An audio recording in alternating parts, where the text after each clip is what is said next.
everyone in India and greetings to everyone watching this from everywhere on the planet. So today we have the third series of our Career Insight series, third episode, which we are dealing with mostly related to corporate world.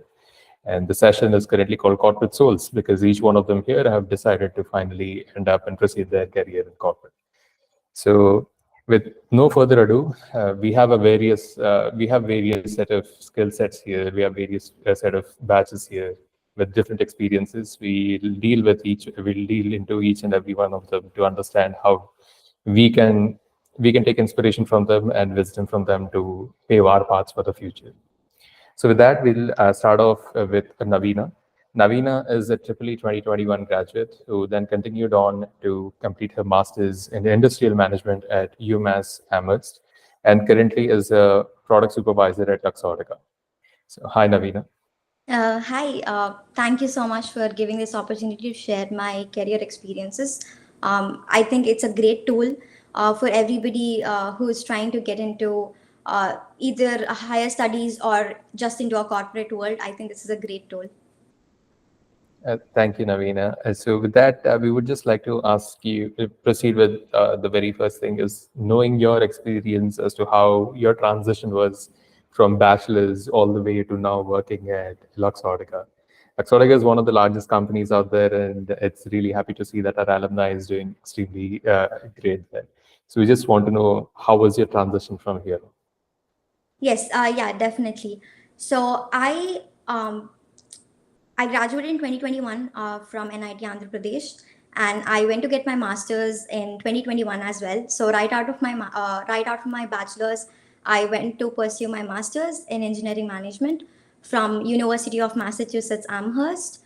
Um, so I would say it's definitely a different path from what my bachelor's was in. My bachelor's was in electrical and electronics engineering. Um, but I switched to engineering management. I wouldn't say it's totally different because engineering management actually gives you like wide opportunities. You could get into product management, project management, supply chain, and operations management. So this actually started when I was in I think my third year BTech or fourth year, I don't remember, but I had an elective industrial management. I picked an elective called industrial management, and when I actually took it, I'm like, this is good. This is something I would like to explore, and I started looking at my uh, options for my master's career. I knew that I didn't want to go into too much of technical for electrical and electronics. Um, and so I chose engineering management, and I would say engineering management is definitely up and coming program because of its wide opportunity growth. So anybody from computer science, electrical, electronics, biotechnology, anybody can pursue engineering management to get into different kinds of fields. Um, yeah, so after my engineering management, I was from 2021. I started here in UMass Amherst. I got a summer internship at a semiconductor manufacturing company as an inventory analyst. So when I started engineering management, I knew I wanted to get into manufacturing or let's say supply chain. But I had a clear picture when I started taking my courses. I specialize like I took courses which are in supply chain and something related to like the production and the manufacturing. So that's how I landed my internship as an inventory analyst. And I went on to do another co-op, similar kind of an internship as a procurement specialist. I would say both of them were a little different from each other, but gave me like a good experience in just like, understanding supply chain from the indirect perspective. Uh, and then I graduated in 1.5 years. Uh, and then I landed a role as a production supervisor at Essilor Luxottica. So production is something that I wanted to get into, like a manufacturing. So Essilor Luxottica is a manufacturer of ophthalmic prescription glasses and sunglasses manufacturer. Um, I specifically deal with wafers. As a production supervisor, I specifically deal with the wafers which go onto the polarized lenses. Um, yeah, it's a great experience. It's a very new experience for me because I have not managed a team before. This is the first time I started like supervising a team. I manage a team of 14 of production technicians working with me. Uh, it's just developing the wafer cut and form, which I work at, improving the quality, improving the yields, and then keeping up with the production numbers is what, in a jiffy, what I do. So that's actually really well, Naveena. Like there's a lot of transition that has happened, and switching over from one department to a completely different sector itself is a hard task to accomplish. So, would you like to elaborate as to how that particular switch, like what motivated you to make that switch, and how was that transition in particular? Yeah, definitely. So, um, like I said, I wanted to get into, I wanted to say management side of things, but I also wanted to keep in touch with my technical side of it. So I thought engineering management is a good way to go about it because you can find a perfect balance between your technical skills as well as the management skills. So when I was doing my masters, I tried to keep a balance with like the courses that I took, focusing more on the managerial side of it. uh, so that definitely helped me getting a role as a production supervisor straight out of college. Um, Even though I didn't have any managerial or leadership experience before it, I would say engineering management definitely helped me get a role, of supervising a team of 14. So that's actually really great, Naveena. But one thing that many students right now are having a dilemma is when transitioning towards jobs, they're having a difficulty in getting that job, right? So, how is your process of applying to jobs? Like, what tips would you suggest for juniors who are trying to, like, the current batch or the anyone who's just trying to apply for a job? What tip would you suggest for them to look after? The tip that I would say is networking. Networking is a very, very big thing, because you can connect directly to recruiters, hiring managers on LinkedIn. LinkedIn should be your best friend. I wish I had known this when I was doing my bachelor's, but LinkedIn definitely should be your best friend. I actually landed my both the internships, my the first internship that I spoke about and the co-op through LinkedIn. I directly reached out to a hiring manager. I sent my resume. They looked at my resume, and then that's how I got an interview call, and that's how I landed an internship. So it's really important to network, even though you think that okay, this it might not actually land you an internship, but it will actually make a path for you to get there. So every time there's an opportunity, try to network as much as possible, try to attend these career events, and then try to talk to, I would say, your seniors or somebody who's in the similar path, so who can give you guidance. And just see what other people are doing. What I do is, so I try to talk to as many people as I can, gather their best experiences so that I can make up my mind. I totally agree when somebody says that I don't know what to do after bachelor's, right? Uh, we've all been in the same boat, been there, done that, same boat. So I would definitely say that keep your options open. Pick a field where you think it has a widespread. I know that when you go to masters, it feels like you're narrowing down your stream. The more degrees you get, you're actually narrowing your specialization. But definitely keep your options open. Pick something which is wider so that you can make a switch. Like I said, if you take something like engineering management, you know that you could switch between like the planning, supply chain, and like operations, even production. That would be the same case for different courses as well, I'm pretty sure. um, yeah, just keep your wide options open, and networking, that would be my like topmost tip. Thank you, Naveena, for your insights. There's one final thing, request from our side. Like many of the jobs that we have seen actually have referrals working on in their own companies. Like there's a lot of referral market. Like if a company employee is actually referring to some other person, there's a higher chance of them getting a job there. So is there any chance, by any chance, can either you provide a referral, or do you know any way that we can approach for those referrals in these companies? No, definitely. I mean, every company has this very nice way of providing referrals to someone you know, someone you think is good for the role. So definitely, I think if somebody is interested, they can reach out to me on LinkedIn. I would be happy to provide referrals. Um, yeah, Azilo Luxottica is a good place to work with, and it'd be great, just to connect people to the right people. Thank you, Naveena, for your insights and tips. It really is great to see that seniors reaching out and providing us with helping hand for us to come up in our careers. And thank you for joining us in such a very late time for you. I think it's around 12:30. It's over 12:45, I guess, right now. So we do not want to keep this continuing for you, as you need to definitely take some rest right now. So thank you for joining us right now. Thank you for giving this opportunity. This is great way to meet. But if anybody has any questions about anything, you can reach out to me on LinkedIn. I'm definitely happy to answer most of the questions. And yeah, And thank you. participants, you can also reach out to AlmaConnect. Like if you're reaching out to AlmaConnect and you have any career related doubts, we'll try to connect you with the right alumni, depending on what your preferences are. So if you're looking for towards managerial roles, and Naveena is a great person to reach out, and I will definitely connect you directly to her. So she either may not be completely bombarded with messages, so we'll streamline the process for you.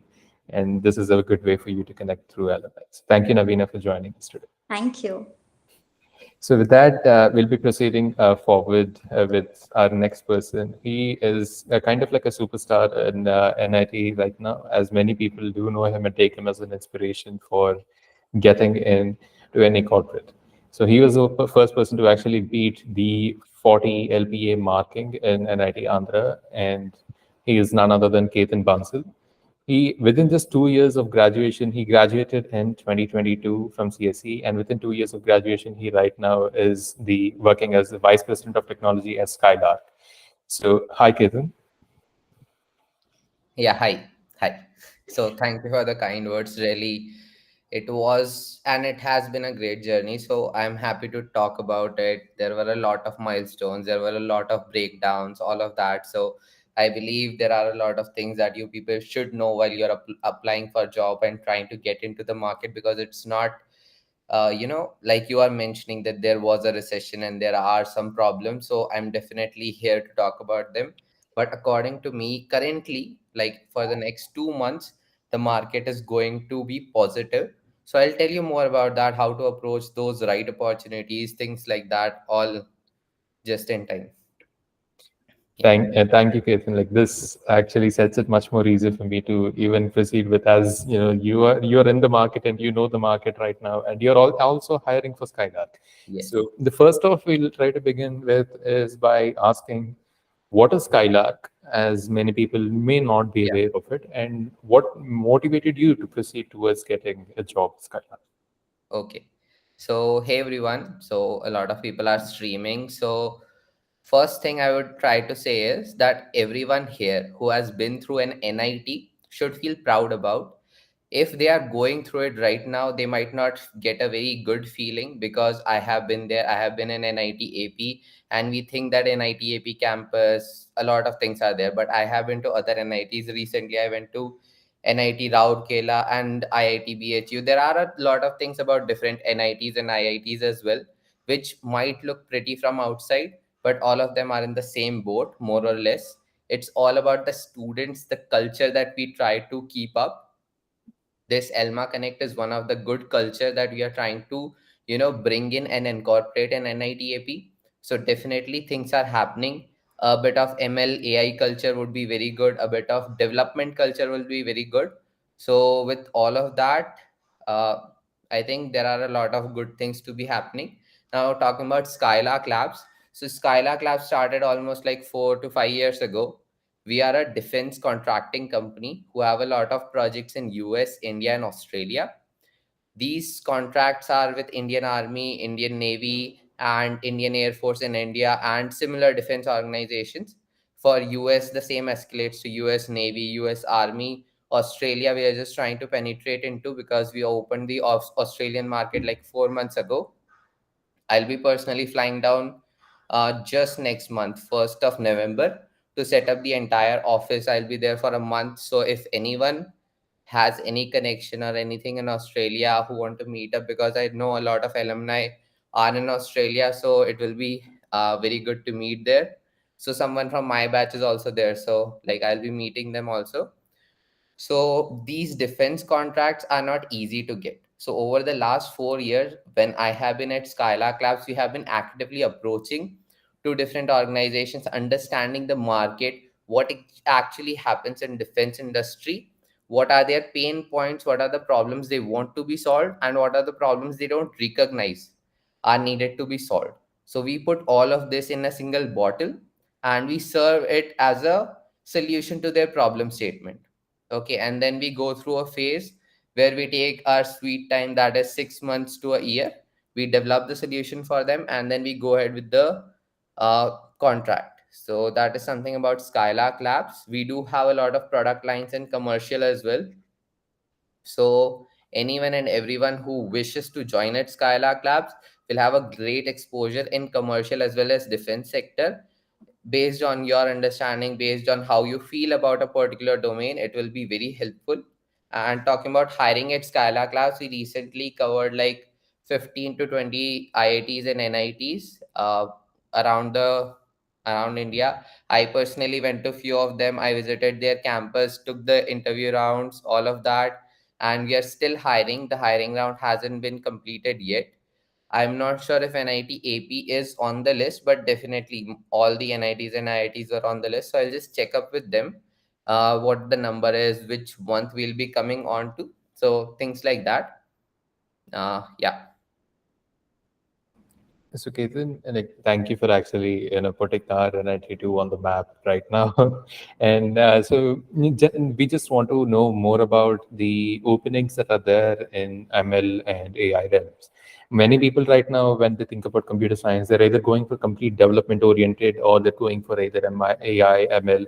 But people are still unsure about what areas, particular areas in these AI or ML are where the jobs are located, right?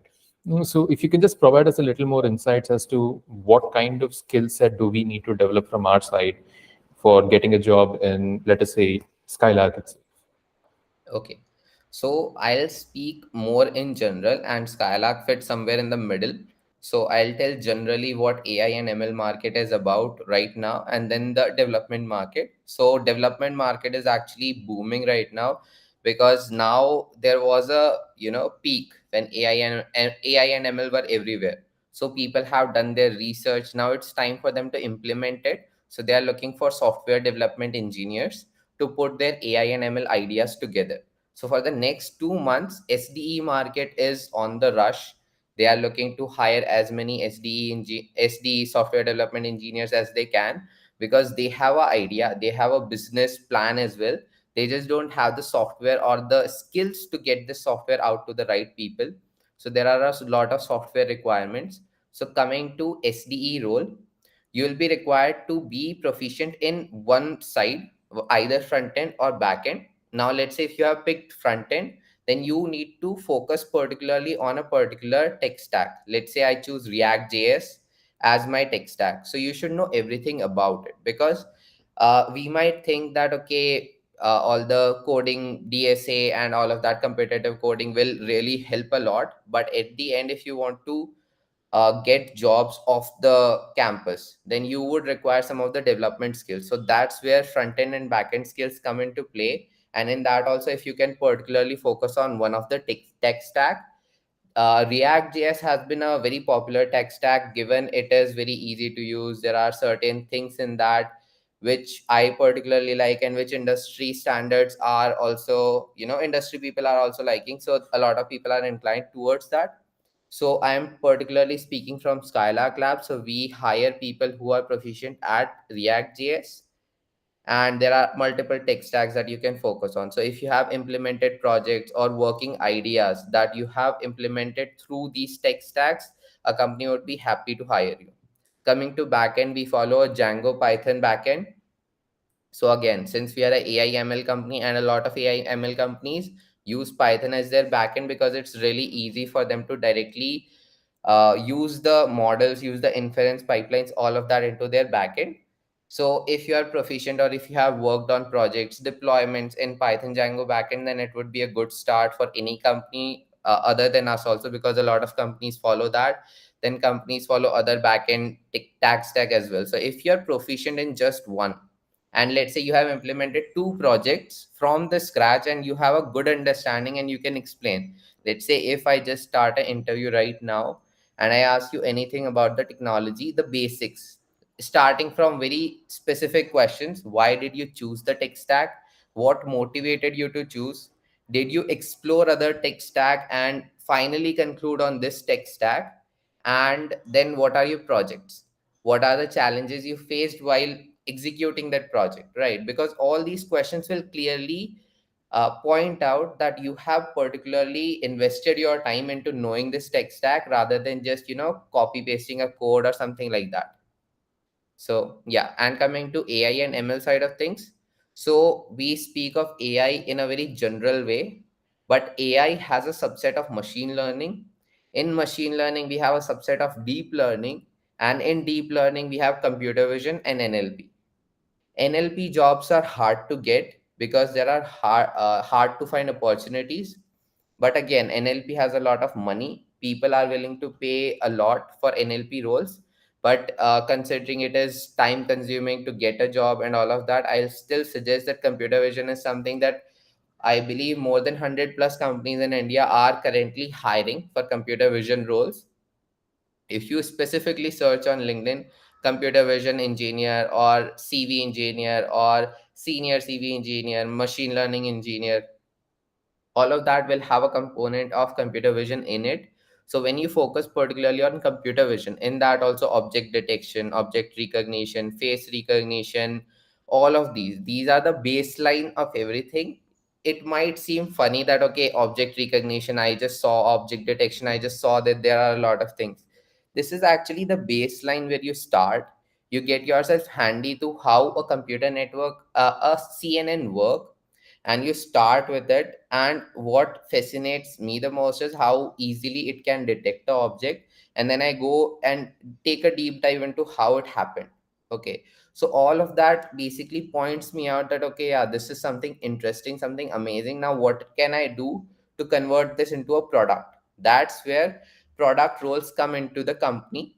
So you, as a computer vision engineer or machine learning engineer, you will be working on the basics. Then the product team will come to you and they'll tell that okay, yeah, see, you have a object detector, now you have person, now I want to detect intrusion.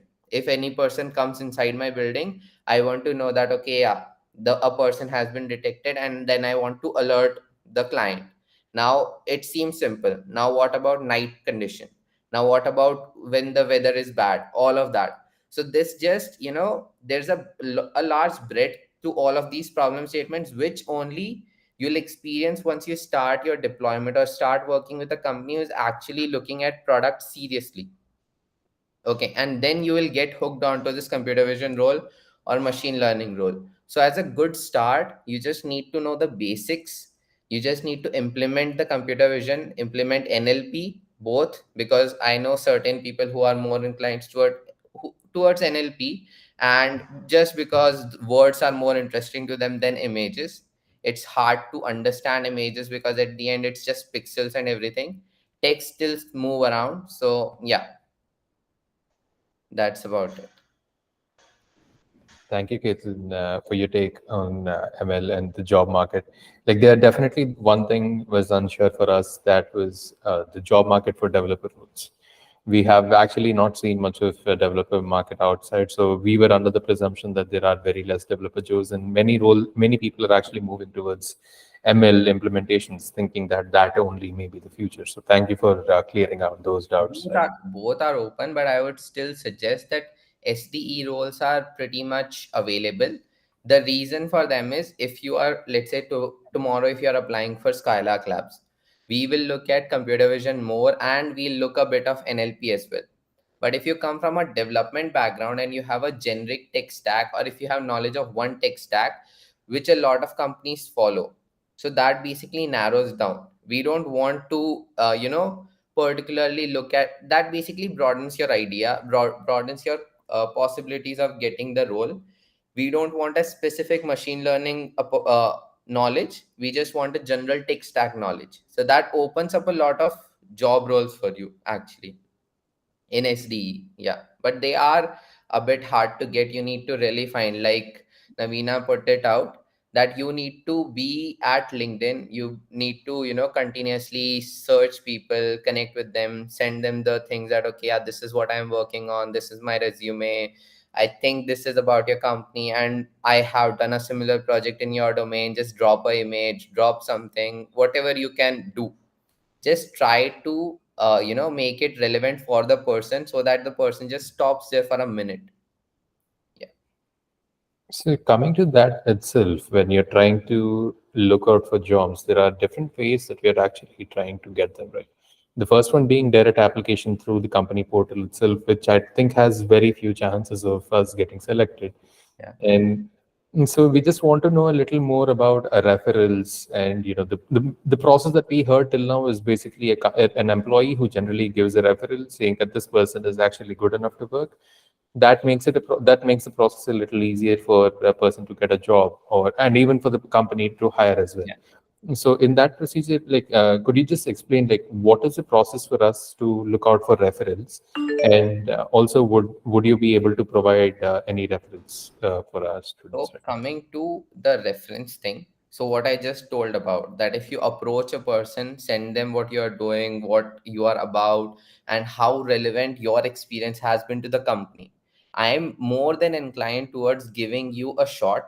I'll take this to my HR. I'll tell that, okay, yeah, I like this guy. So you are indirectly getting a reference when you're not even asking for it. Okay.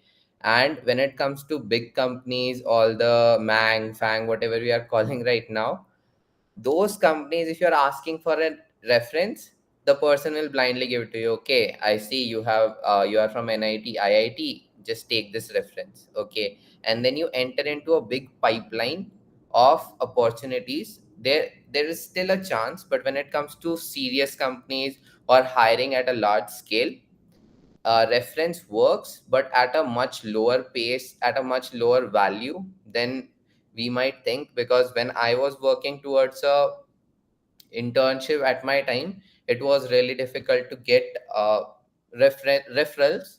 It was easy to get referrals, but it was hard to get value out of those referrals for big companies.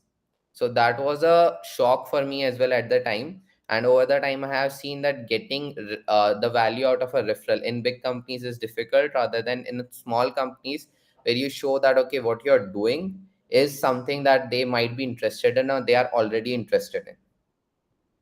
Okay. Yeah. So talking, I'll briefly tell you my journey as well. So I did almost like 10 internships during my phase at NIT AP. I was really unsure what I wanted to do. I did internship in web development, where I just did JavaScript. I then took over some other projects as well, where I did open source development in front end, back end. Then I was data analyst as well. I did data engineering as well, and Skylark Labs was part of it. So timeline wise, I started at Skylark Labs in my second year, but I was not sure if I want to land at Skylark Labs. So parallelly, I did the other internships: data engineering, data science, data analyst, all of those roles at different companies. Like, there was Chi Square, there was Vertex Webwares, there were different companies, Girl Script, Summer of Code. There are multiple Summer of Codes. There were some other open companies as well. So it really takes some time for you to finally understand where you want to land. And for me, it was Skylark Labs. Over the time, I basically had a lot of personal growth, because it's not just about what I do here, but what I bring to the company as well as the world. right? So once you start getting that value out of something, that okay, yeah, your the work that you're doing actually makes you happy, you will end up there. So it took a lot of iterations for me. At a certain time, I was applying for internship, I was applying for jobs, I was sending emails here and there to IITs and NITs professor, and I was not getting a reward. So it might be depressing at times, or sometimes you might have a small breakdown, nothing big. But you should know that at the end, again, like I'm reiterating, you are from NIT, and that definitely puts a value, that has a value of its own, even if you don't recognize it, that has a certain value. And when you put these words nicely and you put your work perfectly, people are more than inclined to giving you a shot. Yeah. Thank you, Ketan, for your take. It really feels good to hear from someone like, and saying that, the institute that we're studying in is actually Yeah. highly valued, because we do understand it deep down, but we still have that confusion as to how, this is going to turn out in the future. Yeah. And regarding your hearing out that you too had a career dilemma really feels more relatable to us. And so definitely, I hope most of the participants also will end up maybe in some high positions by taking out these insights. And also participants, the question and answer box is open. If you have any questions that you want to ask for any of the alumni present here, you can continue ahead. So thank you, Ketan, for your take on this. Okay. Thank you. And so now that we have looked at the working process of how startups work and how you can work in a scale of companies like from the very beginning. So let us take a look at one of our alumni who's actually working at one of the FANG companies. He's none other than Srikanth. Srikanth is currently working at Amazon, and he's a CSE 2019 pass out, and he is currently working there as a programmer analyst for 2 years. So, hi, Srikanth. Hi. Okay, sorry. Okay, cool. So, yeah, first of all, thank you, Ritvik, for setting this up. It was great hearing to both Naveena and Ketan so far. Yeah, really great work, guys. And okay, sorry, what should I start with? Yes, Srikanth, if you could just share your experience as to of your transition between from bachelor's to getting a job at Amazon and how we can attain that. Yeah, so okay, maybe start with BTech itself. So, I think in the second year we did a Android development workshop in the first fest we had in NIT. So since then, I used to work in Android one or the other way. So and in the third year end, then I got an internship with one of the Envoy Techno Solutions in Delhi. So it was a unpaid internship, and I get to develop a uh, Android app where I'm supposed to take restaurant orders similar to that. So we did it, and I was able to give the product as well. So that's my first experience working to working in a company or something. So, and at the end of my BTech, I got two offers kind of. One is Wipro and the other is a startup, which I got because of Android. So, and I joined the startup, and I think it was for 1.5 year, I guess. So it was great. I got to build applications similar to Redbus and phone pay bill payments, and yeah, there is one more as well, mobile device management. So so once this is done, I think I joined Amazon in Feb 2021 as program analyst one. So and okay, maybe I'll go into the experience later, but I think yeah, just 1 year back I got promoted and now I'm a program analyst too. So yeah, everything has been good so far as a great learning, and so I think that's mostly about my experience. And maybe if I okay, sorry, let's go with the next question. So what's the agenda we are going with? So the next is like, thank you for sharing your experience, Srikanth. The next is if I'm trying, if you're looking at a perspective from a fourth year BTech student or a third year BTech student, what should I be doing right now to maybe get jobs in Amazon or any other big companies out there? Yeah, okay. So on that, okay, so let me put it this way. So the more experience I get, the more I regret that I didn't study DBMS or CN or whatever subjects I had in my BTech properly. So even now I keep reading the same books. Like for example, maybe I'll explain it this way. So when I tried to crack Amazon, so basically I had to prepare DSA and DAA. So that's data structures and algorithms, and the other is design and analysis of algorithms. So I covered these two subjects basically, everything, every concept in it. I didn't read the book, but I know these were taught in the college, but I didn't learn. But I had to go with lead code or hacker rank or some way. But I came back to the same syllabus. I finished it, and then I got the job at Amazon. So that's one. How I got entry level job at Amazon. Basically studying DSA and DIA. And the next, so coming to the next level, getting promoted. So now design comes in. So for design, you most likely have to know more about databases and computer networks. And I might be missing, yeah, computer architecture is also there. So these are keys. I mean, I'm not talking about a high level design where you're gonna develop maybe 10 to 20 services plan or something, but uh, architect and design and develop a single feature, so a single use case. So for this database and these details are very important. So I think one thing is, uh, yeah, I mean, one or the other way you are going to learn those subjects for sure. So if possible, try to cover them in BTech itself. Don't do it the other way, it's going to be hard. And yeah, the other thing I have on my mind is, so keep your options open. The way I say it is, don't, I mean, it's good in one way to fix that I'm gonna be a data scientist or maybe ML engineer, but the way the campus placements are also designed is you get to sit for all the placements you get. So it's not like, I mean, you can go for SDE, MLE, or data scientist or applied scientist, everything you get.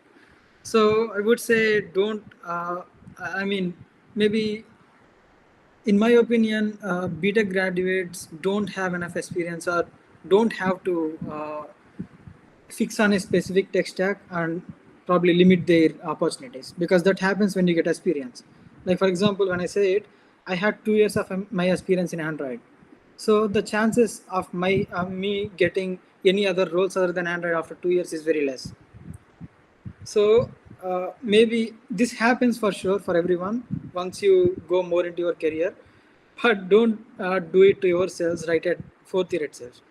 So I would say try to keep your options open if you don't have any passion or don't have any preferences, so that you will have multiple opportunities to get, and maybe one of them might be. And okay, that's one. But when it comes to Amazon, you can come in as you can come in at any role, and later you can work towards any of your passion. So like for example, I came in, let's say I came in as a support engineer. Now my actual I mean, I'm not liking this job anymore, I want to move to a coding role, let's say SDE. So in Amazon, I'm not sure about the other companies, but Amazon lets you do that. So you can talk to your manager, or even you can find your roles inside, and you can reach out to the managers and crack the interviews and move. Or if the better thing, if your manager agrees, he will coach you and he will get you necessary mentors or training, and they will convert you to SDAs. So I think, I'm not sure if this culture exists in other companies or not, but in Amazon you are free to explore as long as you are not asking for the next roles. Like you can't come in as a support engineer entry level and you can't ask for SDE too. So that won't happen. But as long as you are on the same level, you can move on. So they highly encourage these lateral movements inside. So that's fine. So my earlier statement to keep your options open. So I said keeping this on mind. So I think, yeah, I mean, that's what I can say. Maybe, yeah, I can give more on Amazon interview process as well, but I think let's stop here and ask if you have any other questions. So Srikanth, like this is actually a great intake. Knowing that Amazon allows you to have multiple options, like to choose what you are passionate about, is itself a great thing to hear. And regarding more of this hiring itself, right now we see that multiple companies, even though we are applying, we're not receiving any response in return, right? So especially when we're applying through the direct application process, if you can just explain us any way that we can somehow tweak our resume, or any changes that we can do from our side to make sure that we at least qualify through the first round of let us say the selection process. Okay, yeah. So the way it goes in Amazon is,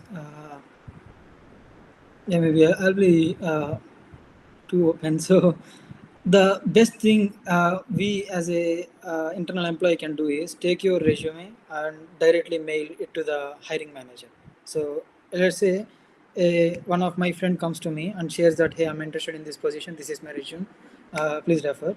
Then what I will do is I'm going to give referral in my internal portal. That's done. But later we again reach out to the other hiring manager as well of this job request, and probably we will endorse this person saying that, hey, he worked in so and so, and I know him very well, so he's very good this, and I feel he will be a very well fit for this role. So then we hope that the manager sees this mail and he looks at the resume we attach. That if that's the best case, then I think getting the hiring manager look at your resume is the best thing we can do. As an internal employee. Other than that, we don't have any other control. So, and okay, one more thing is, so if I refer an SD one position, I'll be getting 50,000 as referral bonus. If I have refer SD two position, I'll be getting 75,000. So the reason I'm saying this is, don't feel bad about asking referrals.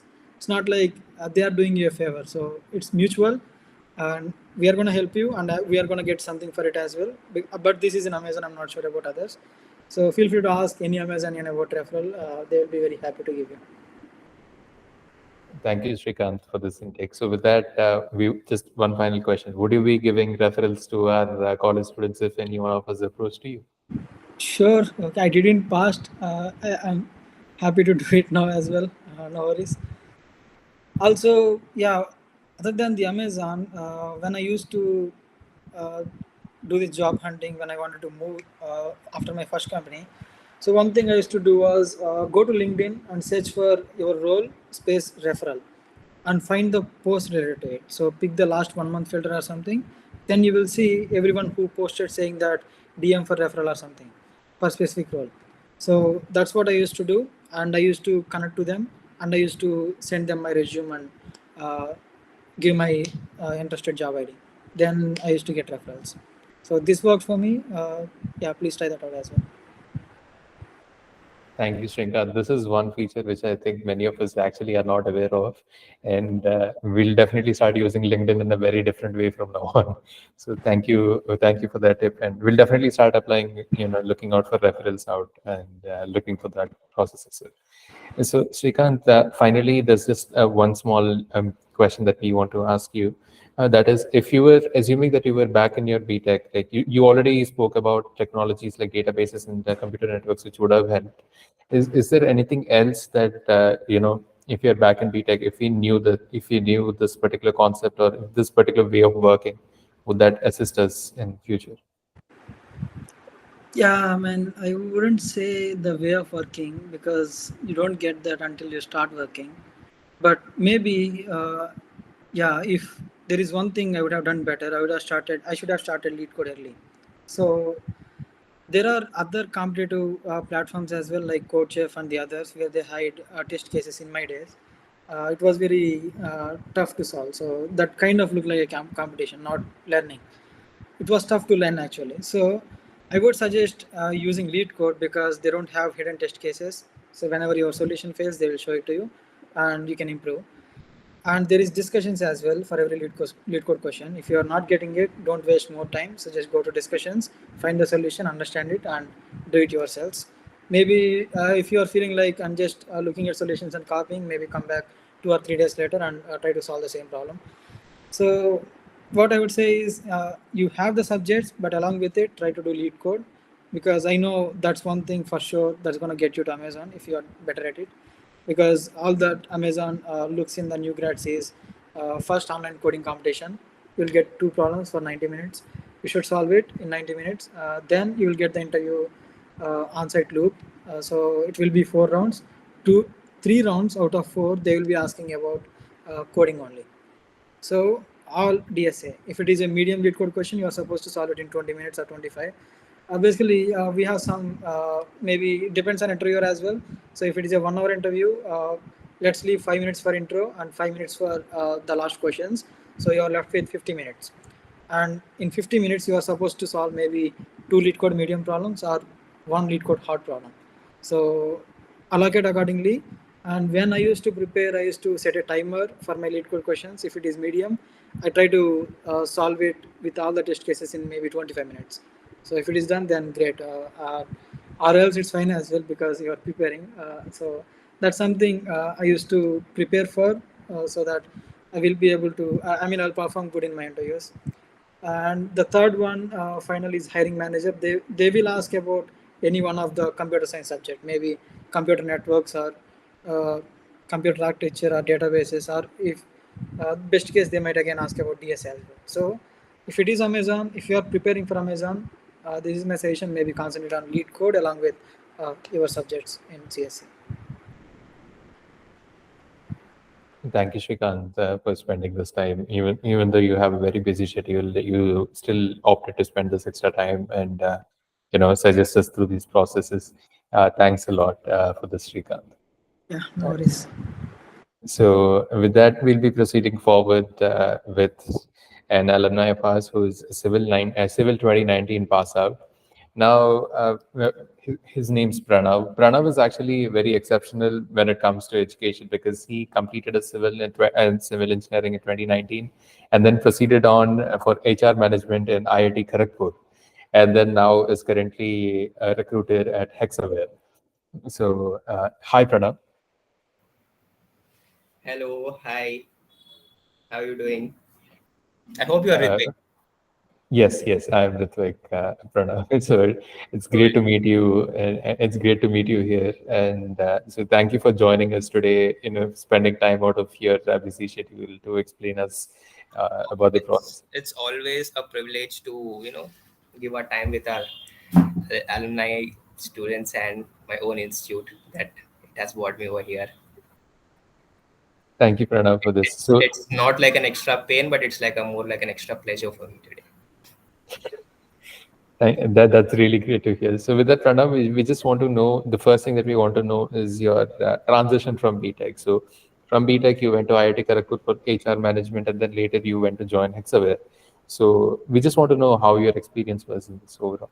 Yes, I'll take you to the through the entire journey of I went through NIT through IIT and changed my career path from completely engineering to the management, specifically into human resource management, and also I'll also cover a lot many other aspects too, right? So let me start with a small introduction. Okay, so I just wanted to know if our esteemed faculty is also part of the scholar or not. They will actually be looking at this later. So today is Saturday, right? So they would be looking at this. If they are, probably I'll be taking through an different presentation and a different speech. If they're not only students, particularly, that will be a different presentation from my side. So that's the reason I'm asking you. This is actually just students for now. It's for the students. Okay, Yeah. student का बात है. ठीक है, fine. Let's. So, hi folks, very good morning to everyone. And I could only recognize Srikanth from my batch due to my poor memory, and I could see a lot many, my alums who passed out of 2019, 2021. It's been doing so far so good. I mean, it's really amazing, and it's indeed a privilege that Srikanth and I are the first batch of our institute in NIT Andhra Pradesh. So we have seen our institute since its inception and from the foundation stone. And being a civil engineer, even we had an opportunity to even do a survey lab in our permanent campus. So for all the civil engineering folks, I know in your BTech second year, you'll be having a survey lab, right? So uh, we went to the airport strip that you are into right now, and we have done the survey lab there. It's been so a fantastic experience, and the first couple of 2 years, I mean three, not even no, I mean four. Yeah, I could remember the first 4 years we were in temporary campus only. That's something unique that on our first year, first batches. And we were accommodated in Sri Vasavi College of Engineering, Tharipalligudam, for the entire 4 years, and we still had a very good time and a great memories over there. I mean, all the faculty, including the faculty of Srivastava College of Engineering, the management, the students, we had lots of fun, though we did not enjoy the privileges of permanent campus, right? So, and during my college, I mean, though I used to study, but I was much into extracurricular activities rather than sitting in a classroom kind of student. So, if possible, let me present few photos and few memories, right, that you could take a look upon. I mean, probably you might not be having these photos, right? So I thought I will be putting a couple of photos from my side to make this session more engaging. Yeah, am I allowed to do so? Quick. Yes. You have all the privileges. Yes. Okay, thank you very much. Thank you for that. So let me present my screen. Just confirm if it's, yeah. Is it visible? Yes, it is visible. Okay, so this is my first year photos. I mean, it's not the exhaustive list, though. I just put it in some random order. So you could see the Sri Vajpayee College of Engineering, where we had the temporary campus and we were allotted a specific building. You could see our group photo under the NIDABs. And we really had a wonderful and good time, and you could see the workshop photos over there. So all these photos were in the Sri Vajpayee College of Engineering, Thadipulam. So, and we were mentored by NIT Warangal also for a couple of years, and the relationship with NIT Warangal also was very fabulous, and the faculty over there was also very enriching, and we had very good ad hoc faculty at that particular point of time, though we did not hire a permanent faculty. So we had best out of best faculty in our classrooms as well. So this is the complete first year photos that I just wanted to show you up, and this is my second year. So I had the privilege to be a part of Civil Engineering Association. So I was the first general secretary for my Civil Engineering Association, and yeah, you could see some cool badminton photos, and this was a part of All India Inter NIT badminton meet at NIT Tirchi, and you could see IIT Madras photo as well during our industrial visit tour.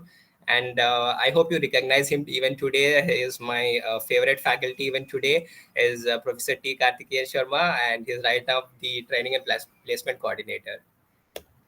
And yeah, this is our batch pick. This is the Department of Civil Engineering. So we're a cohort of 54 students, if I'm not wrong. And the only one and only photo that I had in my permanent campus is this particular photo, right? See the hostel. So this was during the convocation time. We had that click finally. We felt so happy that our permanent campus was built, and we just spent our complete night in our campus during that day. And yeah, this is a photo in our classrooms. Sorry, this is a photo in our classrooms. And in third year as well, I had given the opportunity to once again serve as a general secretary for my innovation and entrepreneurship cell. So these were some of the cool photos that I wanted to show you. There are a lot many photos. Also, I mean, I'm actually supposed to travel to NIT Andhra Pradesh, on October 3rd. But due to unforeseen circumstances, now it got cancelled.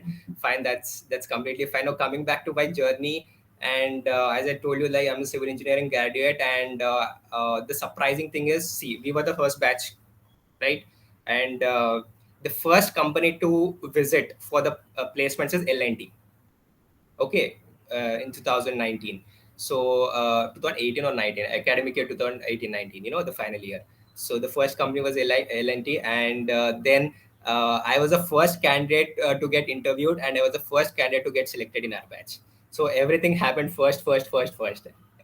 Coincidentally, fortunately or unfortunately, I don't know.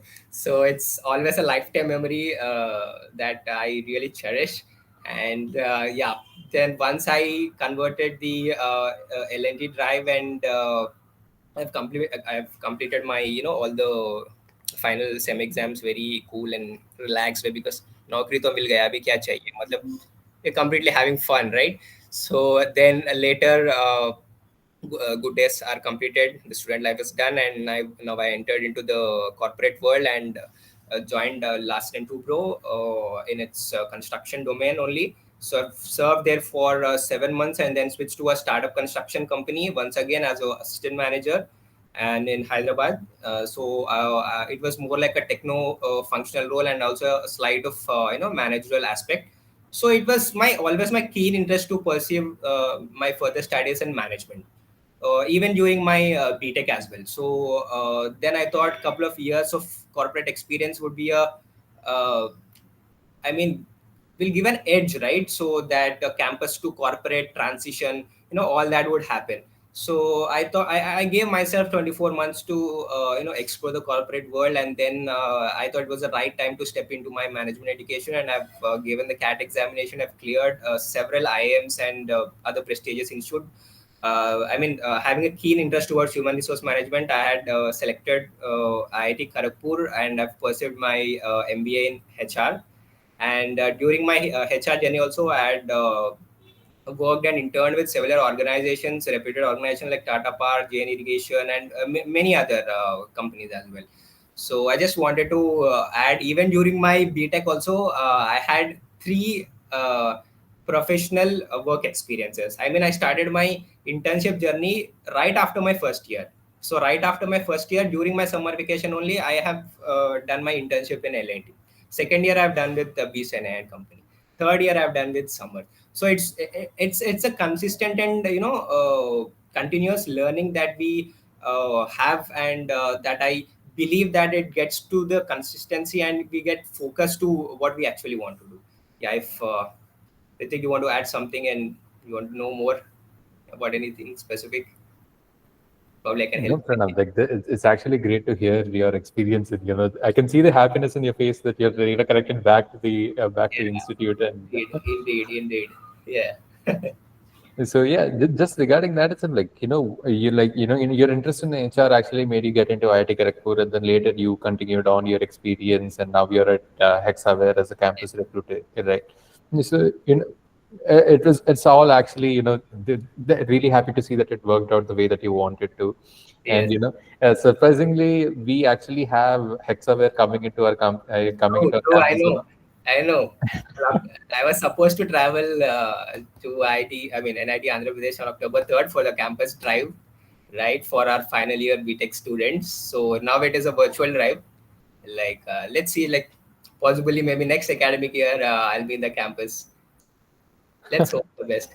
I was really very excited because after my convocation, I did not got an opportunity to visit the campus. So my colleagues have been telling me last year we visited NIT Andhra Pradesh. It's a beautiful campus that they have built. I mean, the airport strip that they had is really extremely, I mean, very aesthetic, but it's really good. And we have the modern state of infra, right? So I hope I believe even we were recognized by CPWD for our green campus and the modern campus facilities that we have. Yeah. I guess, yeah. I'm not sure about the recognition, but I think definitely Yeah. we would have gotten that too. Yes. Really, we really wanted to deal a little more because looking at this, that you have gone for an HR and then you got into HR, so you may know a lot about job markets, hiring, and how things are going right now. And I don't think I need to make any points like I don't think I need to reiterate in saying that there is a recession going on right now. Do you Yes. think it is true? It is true that a recession is happening right now? Yes, it is true. We are seeing, right? All the news that we are reading in the newspapers and seeing in the television news, that is all true. Mhm. Of So course. regarding that, it's right now, Hexaware actually, like we'll look into more of a Hexaware perspective, then we'll try to generalize it maybe. Yeah. So coming to Hexaware itself, what do you think are the skill sets that are required to, get a job at Hexaware? And because we're having campus recruitment drive, I think it will be helpful for many of the participants to actually know that, what kind of questions would they be asking at the, technical round, and So then the do you want me process to of leak board. the question paper for you? Is that what you're asking for? No, just an overall base would be enough. Right. See, I will confine to my professional ethics and say to whatever extent I can, definitely. So, should you have any further queries, maybe we'll address that in a pre-placement talk forum. I guess it's not the right platform to discuss particularly about the company's Hexaware, but of course, I would give my recommendations and suggestions for our fellow students who are really serious and want to join the Hexaware journey. So yeah, the first thing that I want students to do is to feel relaxed. please don't take life so seriously, right? We have only one life, but the companies are many, right? The people around us are many, but the only thing that you have right now is only one life. True. So just spend your life and invest yourself in what you're interested only. Doesn't matter what your peers are thinking, doesn't matter what the society is thinking, doesn't matter what your colleagues are thinking. I mean, it doesn't matter. Finally, everyone is going to tome. Womb to tome. Tomb. Tome. True? So you're not answerable to anyone. You're just answerable to yourself. Just chill, relax, cool. Exaver is coming. We will do our best if interested. Another company is coming. We will do our best. Yes, anyone can do their best only. They cannot do something more than that, right? It's just that you can increase the range of your best and capabilities. So the first thing is stay calm, stay cool, stay relaxed, right? So as an HR specifically, I could see a lot many students especially are undergoing mental stress and they are lacking physical fitness. I mean, where are we going, man? Yes or no? So we are doing anything in pursuit of our happiness, right? Anything that you do, you're getting employed, you're getting married, you're getting whatever car, home that you buy is everything just for the sake of happiness, right? So that's the priority. So you be happy irrespective of any situations and circumstances. That's all. The goal is achieved. Yes or no? Simple logic. Yes. And that's the key point. So being physically fit, mentally fit, and emotionally fit are more important than you cracking the job.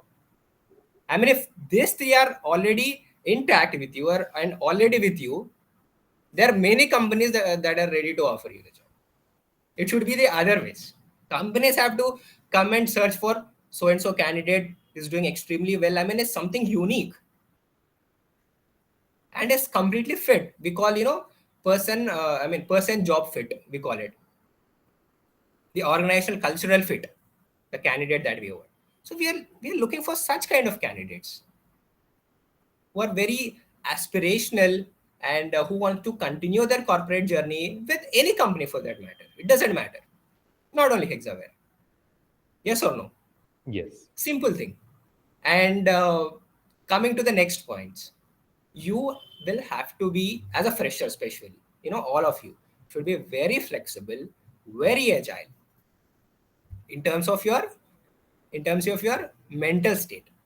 I mean, I could see a lot many freshers who are coming in, cracking the HR interview, and finally, sir, I do not want to join into Chennai campus. I do not want to join in Pune campus. No, that's not the way that we are taking ahead, right? So you have to be clear. You just tell it in your HR interview upfrontly, right? We value your honesty. We value your feedback. Many of the students, in the fear of losing that particular position, do not say this. But as I mentioned, you are doing job for yourself, not for the company, right? Yes. That's the way that you will have to perceive life, right? So you should know what you want to do and where you want to land into. That clarity should be established, right? So the flexibility in terms of the job location, in terms of the role you get as a freshers, just a starting point, I mean stepping point, right? So you just have to just feel free. I mean, you just have to fly wherever they take you to and just explore. There are a lot many things that after spending a year or two, then you realize maybe this is not a this is not my cup of tea, and I want to shift to another domain. So that's all fine. We are valued as an organization. The employees are highly valued. We respect that, and if given an opportunity, definitely you will also have yourself to cross skill into various organizational verticals and horizontals that we have. True. Yeah. Anything else? Anything? Nothing more into this. Like we just want to know because there's like 3 to 4 different rounds, right? We just okay. We'll come back to Hexaway. We'll just look at a general perspective right Yeah. now. Generally, like Ketan explained about the job market as to how development roles and these ML oriented roles are different, and Srikanth went on with the job markets which are available at high-end MNCs, and I think Hexaware somewhat comes in between both of these companies when it comes to work experiences. Kind of what we would call as a mid-scale company, right? I think Hexaware is an MNC, but I think. I hope I am not wrong. So, in that perspective, when we're trying to look at getting a job at any of these mid-scale companies, like having a mental peace, let us say a person has very peaceful, but he's just in a career dilemma, trying to figure out the technological aspects of it Yeah. and trying to get understand what kind of technologies or what kind of work they need to work on, like understand themselves for them to go ahead in life. So what would you suggest for those kind of people? Right. Particularly, keeping in mind for the fresher hiring and the campus recruitment. So the first thing is you have to build a very strong resume, right? So it's a face. Your resume is your face, right? So as a part of a resume, you will have to display the relevant skills that are similar to the job description. Very important. Most of the companies these days do not do a manual check for their screening resumes. They have an ATS, which is called the application tracking system, right? So they just put in the bunch of resumes that we get into that system, and it's completely automated. The system will only, do its check and clear the, shortlist the particular resumes which are, matching with the job description, and then only with those particular shortlisted resumes we proceed to the further discussion, right? So the first thing to crack and to be in to any campus drive is your resume, right? So as a part of your resume, as I told, you have to state the job description in alignment with the organizational needs. That's very important thing, right?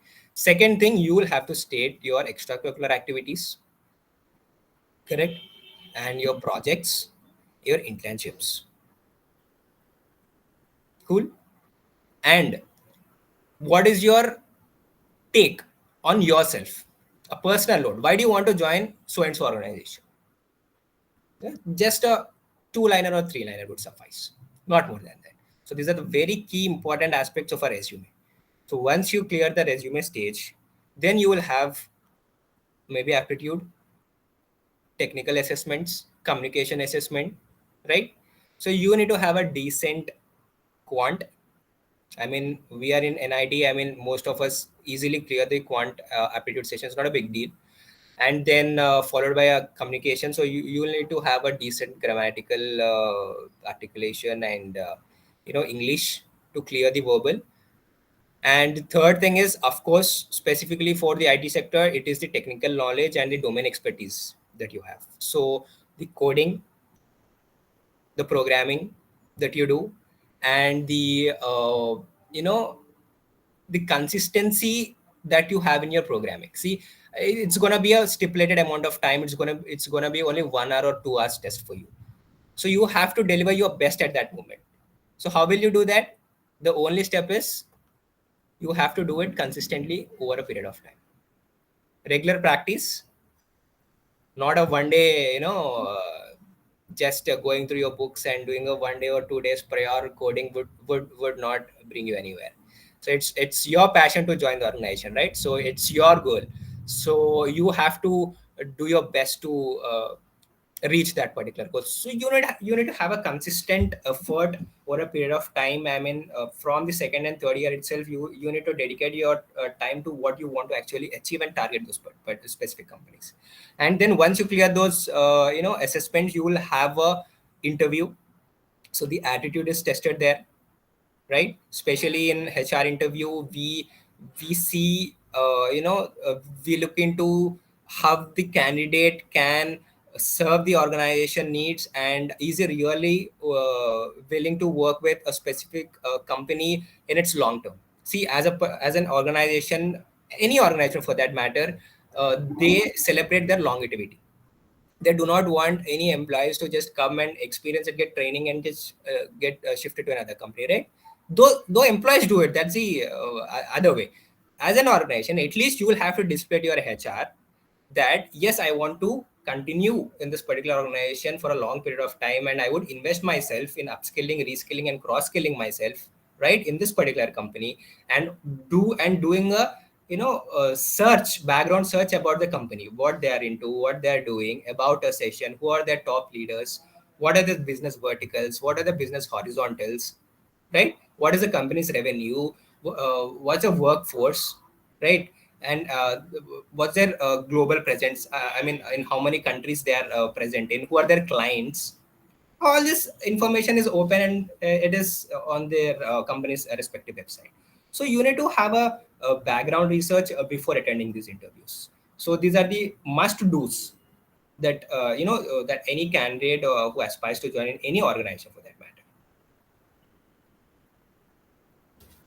Thank you, Pranav, for this take. So now that we have looked at a general perspective, let us narrow it down a little more towards Hexaware and look at where Hexaware stands. Like obviously, it is an MNC, but and like you said, there are multiple different ways that we need to look into for joining a company. Yeah. It's not just the technical aspect of it. But I think the other ways are something which we can somehow try and mend. But the technical aspect is where there is a much more narrowed view from any company. So at least, like generally, a company does not look for a different tech stack. They generally look for a singular one, right? So coming to Hexaware, what kind of people are you expecting for your interviews? Like, what would be your ideal candidate? What would be your ideal candidate in terms of technical rounds, in terms of your HR rounds, in terms of an overall perspective? What would be an ideal candidate? Right. So for that, first of all, you'll have to understand the process that we bring into the esteemed colleges like NITs and IITs. We call it the Exponential Mavericks program. It's a talent development program that is exclusively for the top engineering grads, right? So as a part of campus process, you will be first tested with the aptitude and domain assessment. So as told, you will have to clear that round, and each stage will be an elimination round, right? So then followed by, you will have an MC round. We call it a metal communication test. So it's going to test your verbal ability. Once again, an elimination round. Third would be your technical knowledge and expertise, all your coding, language, and everything that is tested, right? So all these three will be virtual drives. It will be on a platform called Superset, right? So you will be tested and evaluated, and we also test for the credibility. So there's no scope for malpractice, and please don't even attempt to try to. I mean, we are well versed with all the software and technologies that we can easily track the credibility of any candidate, right? So even your scores are high, if the credibility goes low, then it's a sure shot reject, right? And once you clear all these three rounds, you will have an MC round called a management council interview. I mean, senior management interviews this round specifically for the exponential mappings that we call. And once you clear this round, you'll have an HR round, and that would be a final round for you. Once you also clear the HR round, and once you also take a call to join Hexaware, and that's where you are in our organization. And coming to our organizational culture, we do celebrate learning, we do celebrate longevity, we do celebrate innovation, right? See, the organizational culture is very vibrant here. I mean, you could see Ritika just stated that it's a mid-scale industry, and yes, we are actually. Our revenue is a $1.2 billion plus revenue, and we are a fast-growing organization, and we are catering to several huge global clients. We are also awarded and recognized by several organizations, and you can just go through our website and see all of that. And the organizational culture is very tremendous and very employee friendly, and we value our employees. There's a plethora of rewards and recognitions, and the employee value proposition that we bring into to our employees as well. So thank you, Pranav, for that take. And so now let us look at a different angle of recruitment. Now this is the way that campus drives generally go ahead, right? So the second way is basically through referrals, as which is turning out to be very common as we see everywhere. So if you're looking at the point of referrals, would it be possible to receive any referral from your side, or if not, like what medium can we use as a channel for getting any referral? I mean, do you really need reference? We are coming to campus drive, yeah, on October 3rd. What else do you need? Targeting specifically your, our institute, NIT AP. You don't even have your competition with other institutes. If it's a case with referral, you'll also have to compete with other students, right? So now it's exclusively devoted to you. I mean, there's no question of reference, I guess. We are going to hire exclusively from NIT Andhra Pradesh, best out of best students from NIT AP, and that too in no time. It is just October 3rd. Your next Yes. working day is your virtual campus drive. Yeah, yeah. I And mean, this is just this association will also continue with the quality of students that we get and the value that they bring to the organization as well. So it's a win-win situation for both of us. like Yes, generally yes. this. I mean, yes, I uh, just got your question. On a lighter note, we do have a referral system. So, being an HR, all the referrals, are forwarded to the HR department once again. So, we scrutinize the referrals as well. So all the employees do bring lots of CVs, and we have a dedicated referral portal for that in a system called Ripple Hire. So we post in various job openings, but referral hiring is in our organization specifically is for the experienced professionals, not for the freshers, right? So for the freshers, we directly go to the campus and we just hire the best out of best candidates, be it for the engineering graduates or for the B schools. We do both hiring, both for the B schools and for the engineering graduates. We are hiring pan India in terms of management trainees or graduate engineer trainees, right? So we have a strong presence and relationship with all the institutions, prestigious institute across our country, IIMs, IITs, and IITs, triple IITs, and name any college or institute, we are there for our drive. And yes, your compensation is also, a bit, not a bit, it's a significant difference what we offer to our regular engineering graduates. So it's going to be a 15 LPA that you are going to get. It's a decent package, specifically in terms of the recession that we have right now. And I really suggest each and every one of you who are really interested to work with Hexaware to take this drive very seriously. And as the market is really slow and the onboarding is also very slow, that's happening. So it's high time that you give your best for any organization campus drives that they're bringing in. Sure, Pranav. I definitely will take it very seriously and proceeding forward, and hope to Yes. get, hope that Hexaware hires as many students as they can from our institute as well. We will So, see. I'll state the truth. uh, we have an metrics, we have a talent management group, so there are specific limited number of opportunities that we want to cater to, right? So from the talent management group, it routes to the HR team, the recruitment team specifically, to hire for a specific number of candidates, right, depending upon the organization needs. So for that set of limited number of students, we bifurcate amongst the tier 1, tier 2, tier 3 engineering colleges or the B schools, right? So then we see that we get those numbers down. So it's not gonna be like take as many as students that we commit. It's a truth, it's a reality for each and every company. So there's a set of lot many departments starting from the workforce planning and manpower planning, right? So to design and to set that number of vacancies that we want to hire this year. So maybe plus or minus in a decent percentage we can do that, but not with a significant aspect. Definitely yes, considering NIT Andhra Pradesh as my institute, definitely I am trying to push my 100% to take the candidates in a larger pool.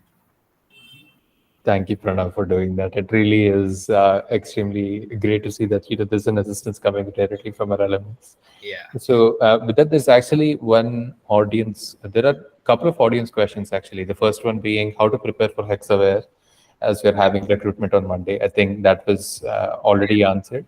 I think the second one being if you're not eligible for a particular role to sit in a complete placement because of a branch criteria, can we use a referral to get into that company?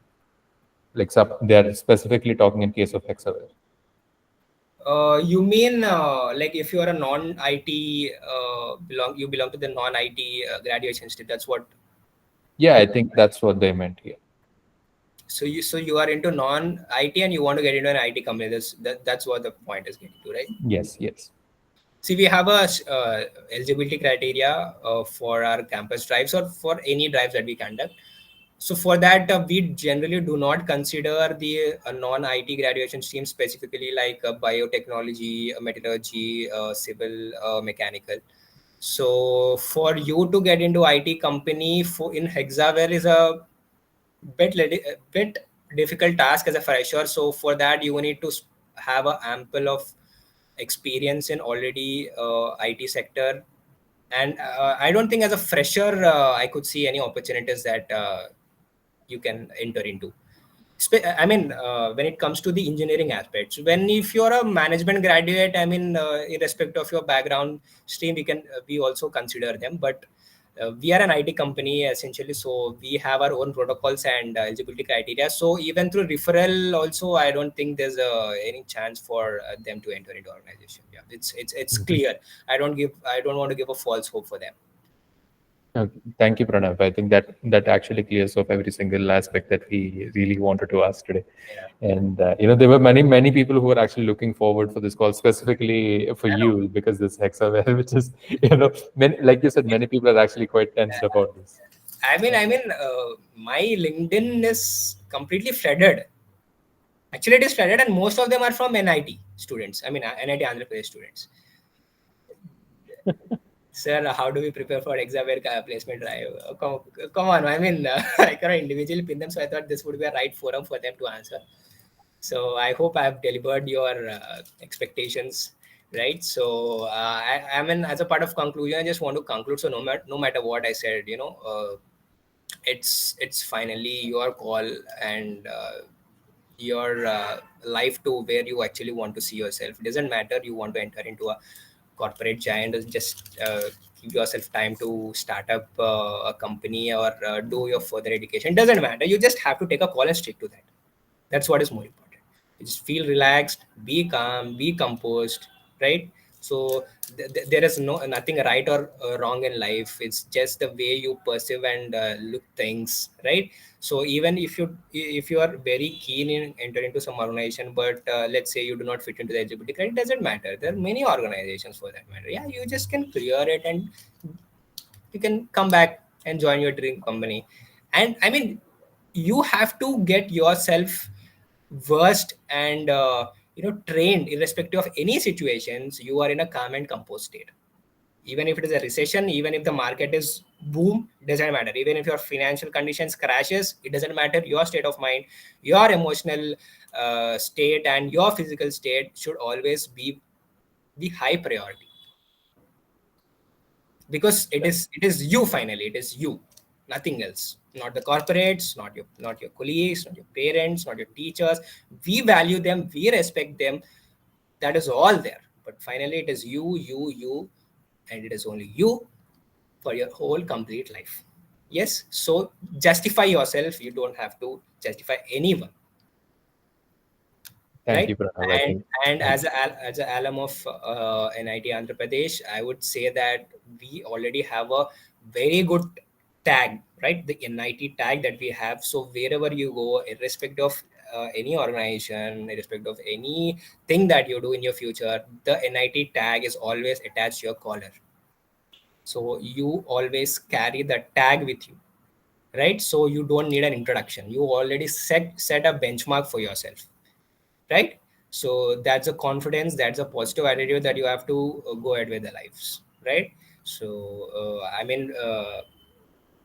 an HR. Maybe I'm speaking all this kind of stuff, you might believe, but even if I were not an HR, I would probably reiterate the same thing. So emotional, physical, and mental priority is very, very important and is very crucial. You have to daily work out on a daily basis on all these three aspects, not your coding or not your technical skills. This is more important and priority, right? So you need to have a dedicated schedule for you for yourself to invest into all these three kinds of activities.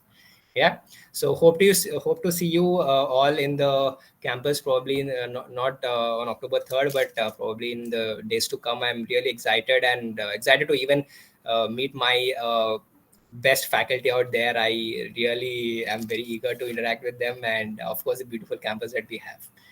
Yeah. Sure, And Pranav, definitely. We're looking forward to hosting. Yeah. yes, thank you very much for providing this opportunity. It was Thank you, indeed Pranav. a great initiative that the AlmaConnect has taken this, and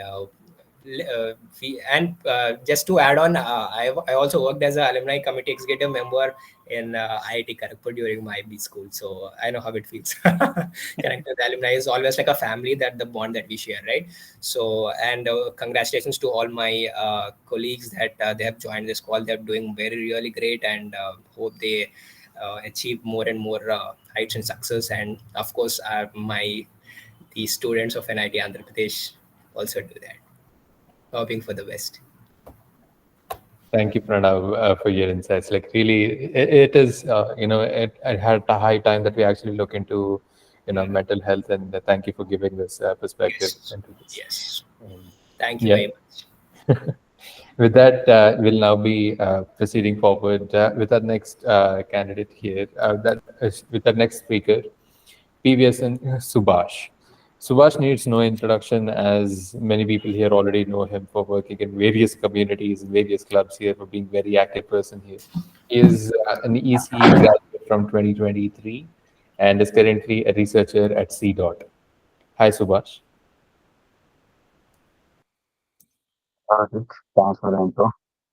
Um, really is good to speak among these people.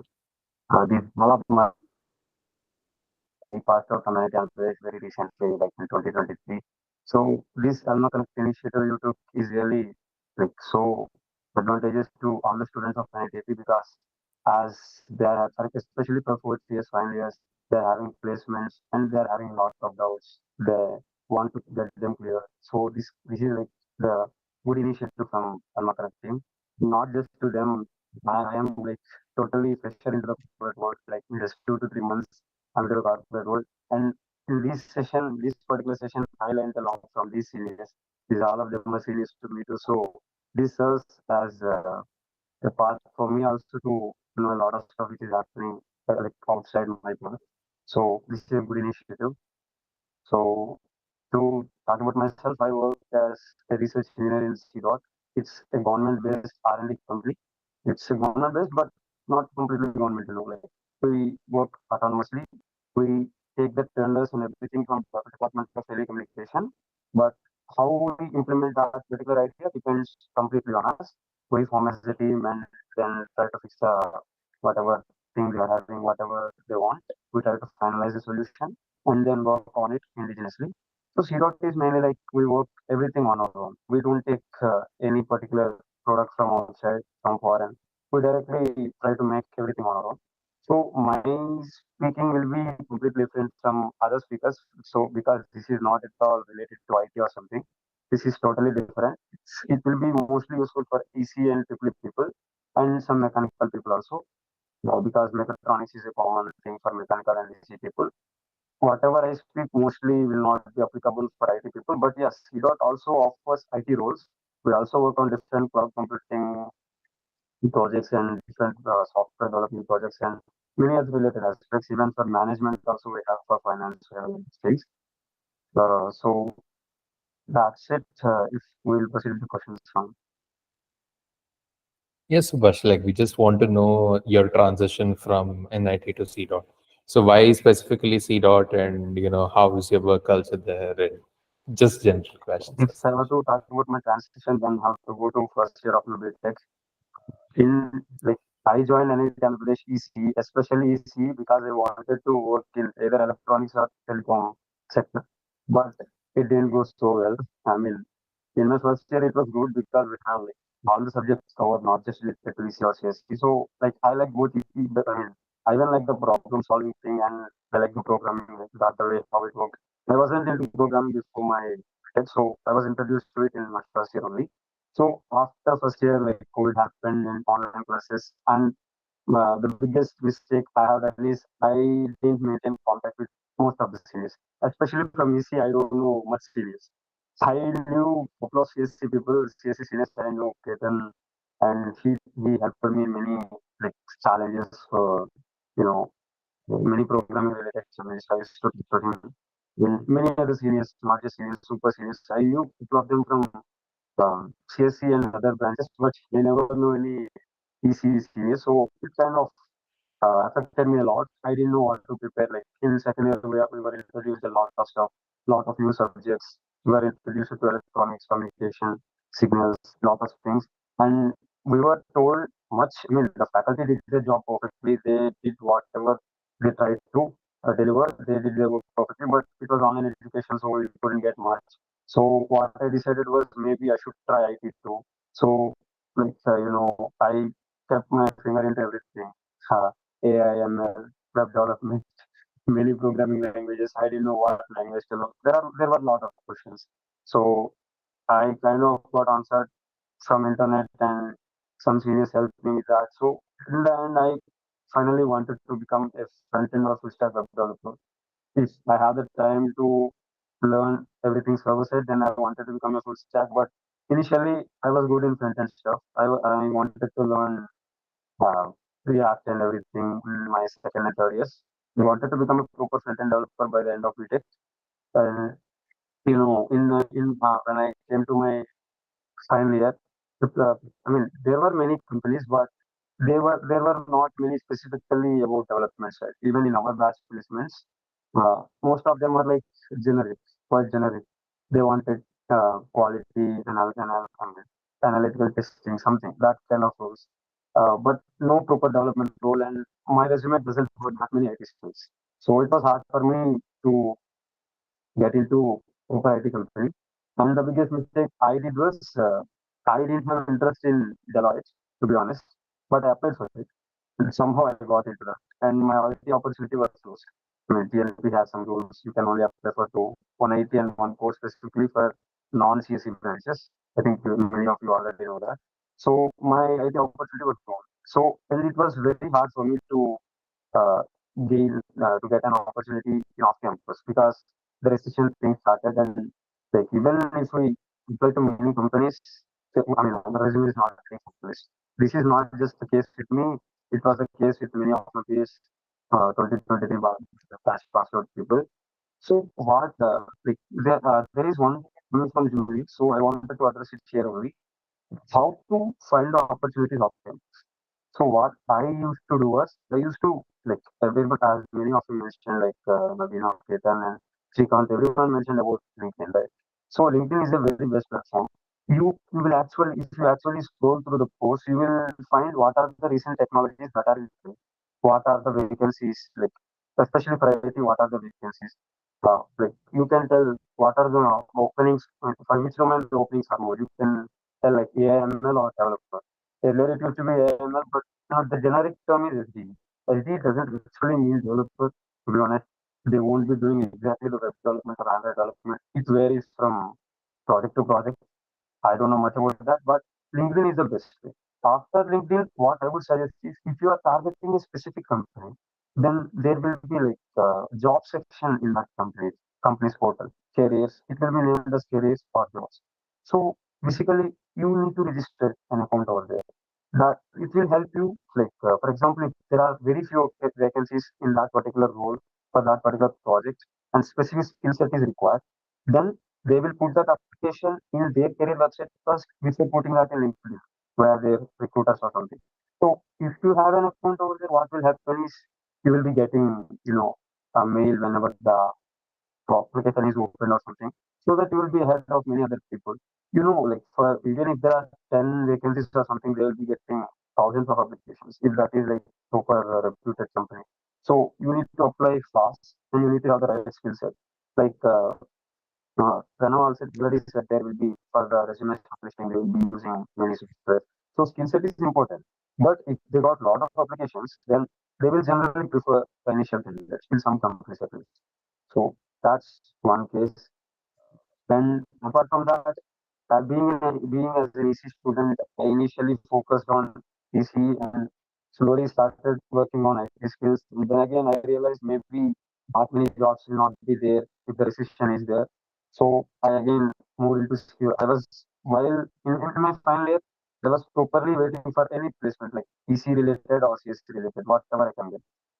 CSC means super web developer, certain web developer. EC means kind of embedded systems engineer. I was more into it. So both of them. Finally, I got in my. I almost lost hope after they got delayed in like September 2022, like exactly 1 year. After that, until January, I think, January 2023, I didn't have many core companies didn't visit for this week, so I kind of lost hope. So I wanted to find a good IT opportunity in campus side, but I couldn't get only one or two companies shortlisted my resume, but even they wanted to keep it on hold. So my resume is not that impressive to be honest. Only web development skills and Python skills are there, not that many. So I didn't even expect it to get shortlisted in that to be honest. So I was waiting for a core company and C dot came and they hired like 3 to 4 people, especially from AC. And C is not just for AC people, it is for CSC people also. Like for example, like I said, there are many web development related projects and those kind of stuff. So you can come into here and you can work for the government. That is one good thing. You can work for our country, you can work for our nation. Here they make all indigenous products, you will have that. And the one good thing about C dot hiring is, you know, they only take people from IITs, NITs, or IITs. They never go outside these countries, not even GFTs. They especially target only these NITs, IITs, and IITs. So you already have that advantage over others. And by the time Shiro generally comes to your campus, like it will be January maybe for especially in our case. So most of the people like will be placed in some other company. So you will have even more less competition, and it offers decent package, not bad, for a fresher. And even the work culture is good, especially talking about my company. But initially, you will have some challenges, like especially while I was told about this, you wanted to discuss about the challenges we face in corporate world to come here, right? So I would like to speak on that too. Uh, Initially, the challenges will be you will be allotted to any kind of project. Obviously, you will be working on the skill set you have gained in your 4 years of graduation, but you can be working on anything. For example, if the requirement is more on 4G or 5G, even if you are from CS background, you might be given to that particular team. You might be assigned to that particular team based on the requirement. What you will be doing is not super easy work. Obviously, no, because if you are from IT background, you cannot be fit into that. So you will be doing coding, but not the coding you would expect. Like, for example, if you are doing competitive programming, yes, that will help you because you need to write codes in C, C++, or Python only. That will serve as a basic, but you will be working on different libraries related to the project you are on. One, one example I can tell is we work on 4G or 5G RAM that is in the cell towers. We especially do projects for BSNL because that comes under government. So in the towers, you will have like base station. You'll be calling. Most of them might not know CS background people, but PC and triple people will know this. So for you people, I'm telling it will be under the base station. There will be a support room near every tower, right? So in that, whatever products you will use, we generally develop those products and softwares for that particular products. So for CSC people, if you are targeting C dot, I would say have good knowledge on Linux fundamentals. Like you need to be like you will be working on Debian or Ubuntu most of the times. So have a good uh, like command line. You should be good with commands, everything, basic commands. Not much, but you need to know at least some basic commands and stuff. And you need to be good with computer architecture. Computer architecture is a subject which is like you people will be calling as UA and DC people will be calling it microprocessors, basics, and something like that. So if you are targeting C dot, you should be really good at that particular subject, especially for CS people. For because you need to code on that, but you need to know little bit knowledge about hardware stuff, how it works, assembly language, and also. So if you are targeting this particular company, you need to have like, assembly language, the knowledge, basics at least. They will train you. Seniors who will be really willing to helping you. even on the basic stuff also. But you need to learn. So initially, the challenges I faced were like, the project I was assigned to was done, as I mentioned earlier, and that particular product is in proper deployment stage. So seniors will are having the works, and they are not finding enough time to help to me learn the stuff. So they will tell me, give me the resources, but if I need proper guidance, it will be like I need to work extra hours if I want to get extra knowledge from them. So initially, if you are assigned to that kind of project, you might need to face some difficulties like for 1 or 2 months until you get into that path.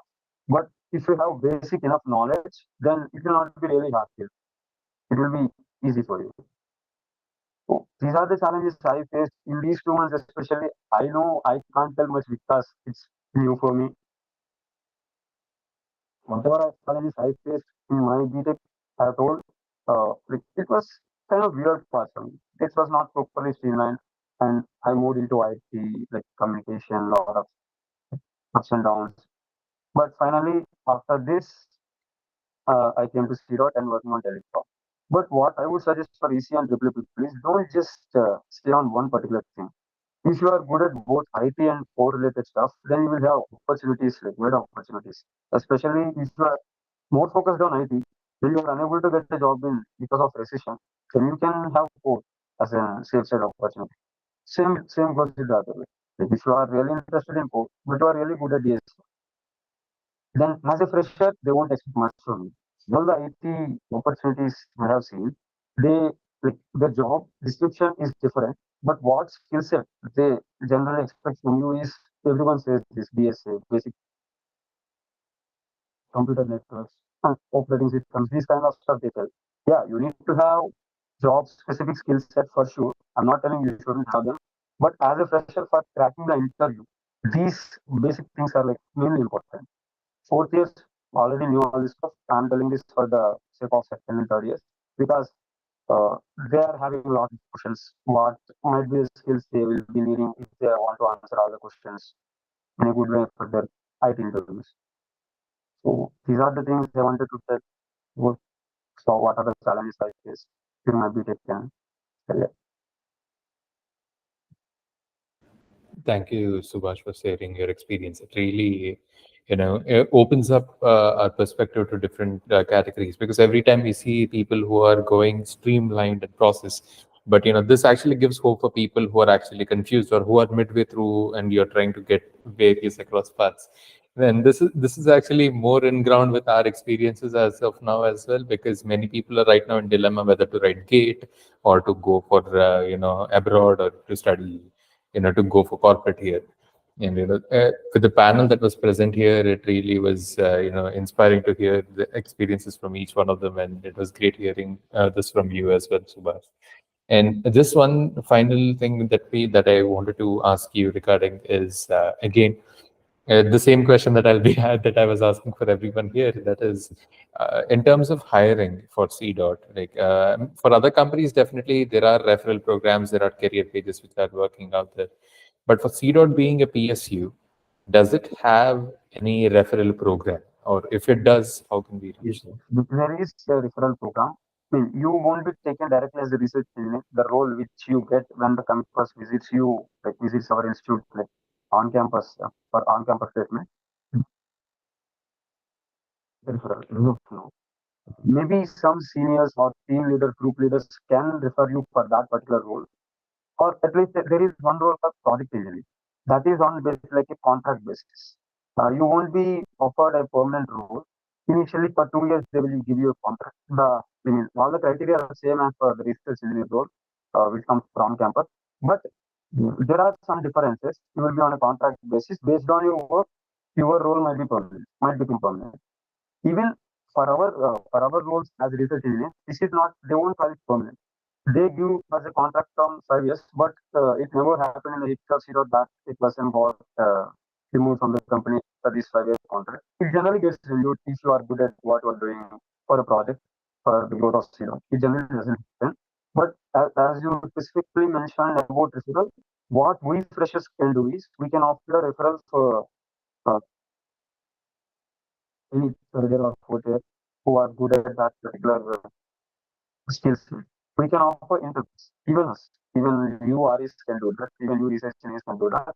But project engineers or that kind of big role referrals, we like only team leaders and group leaders, those people can do, or any seniors. Generally, it's not like in other companies. For proper roles, we can't refer. So as of now, we can only refer for interns. If you are good at that, you can even get PPO. I'm not telling it for sure, but if you are really good at what you are doing, initially you will be taken as an apprentice, but in 1.5 year, your role will become permanent. That thing is there. Thank you, Subhash. Like, knowing that there are multiple paths and, there may be some students who may approach you soon in the future for reference. So I think your LinkedIn will be getting pretty busy from now But yes, I can contact my seniors, and if they are willing to give us opportunities, then surely try that. on. Thank you, Subhash, for your take. And, this is actually a very varied crowd that we had today. And, it's already been over, close to 2 hours right now that we had a lot of knowledge and interest, from various people. First from Naveena, followed by Ketan, then Srikanth, Pranav, and Subhash right now. So it's students, thank you. Like participants, thank you for joining us today. And the alumni, thank you for taking out your time and then attending this session despite your busy schedules. And I'm really happy. We're really happy to see that you're able to connect back to the campus right now. AlmaConnect is always open, so you can just follow us on our AlmaConnect LinkedIn page. And if you have anything, any referrals or any sort of thing that you wish to share to us, you can directly share it there.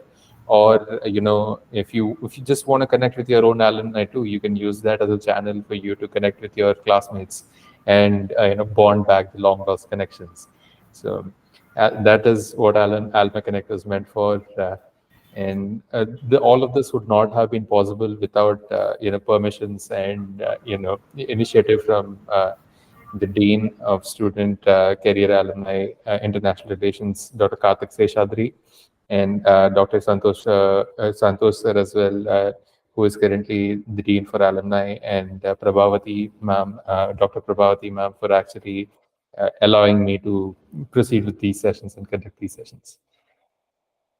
Thank you, everyone, for taking part in this. Thank you. Thank you. So with that, yes, Subhash.